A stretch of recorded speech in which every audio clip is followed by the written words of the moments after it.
پنکی مچھلی بہت ہی غریب ہوتی ہے، وہ اپنے گھر کا گزارا کرنے کے لیے مہارانی کے محل میں کام کرتی ہے۔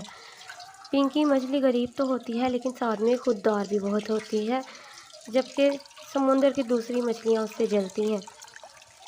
سمندر کی باقی مچھلیاں کچھ نہ کچھ کر پنکی مچھلی کو مہارانی مچھلی کے نظروں سے گرانا چاہتی ہیں۔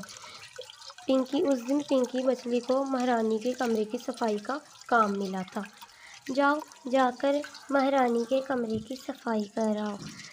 پنکی مچھلی مہارانی کے کمرے میں چلی جاتی ہے صفائی کرنے کے لیے۔ وہاں پر پنکی مچھلی کافی دیر لگا کر اچھے طریقے سے مہارانی کے کمرے کی صفائی کر دیتی ہے اور کمرہ بالکل صاف کر دیتی ہے اور کام کر کے اپنے گھر چلی جاتی ہے۔ رات کو ہی محل میں مہارانی مچھلی کا تاج گم ہونے کی افواہ پھیل جاتی ہے۔ مہارانی اپنے کمرے سے باہر آتی ہے اور آ کر کہتی ہے کہ کون ہے وہ بدبخت جس نے میرا تاج لیا؟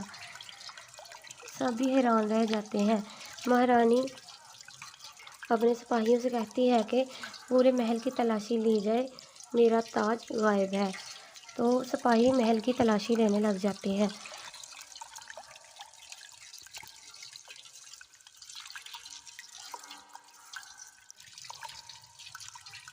لیکن وہ پورا محل چھانتے ہیں لیکن ہار کہیں سے نہیں ملتا۔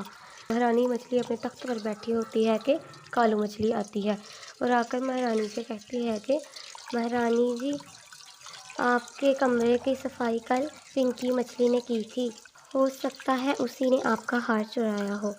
جس پر مہارانی مچھلی کو غصہ آ جاتا ہے اور وہ پنکی مچھلی کو بلواتی ہے۔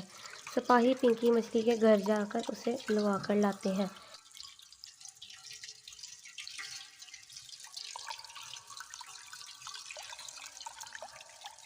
پنکی مچھلی وہاں آ جاتی ہے تو مہارانی مچھلی اس سے کہتی ہے کہ کیا تم ہی وہ بدبخت ہو جس نے میرا ہار چرانے کی جرات کی؟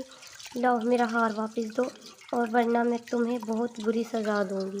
اس پر پنکی مچھلی رونے لگ جاتی ہے اور وہ کہتی ہے کہ نہیں نہیں مہارانی مچھلی، میں نے آپ کا کوئی ہار نہیں چرایا، میں تو بس اپنا کام کر کر گھر چلی گئی تھی، میں نے آپ کا ہار نہیں چرایا۔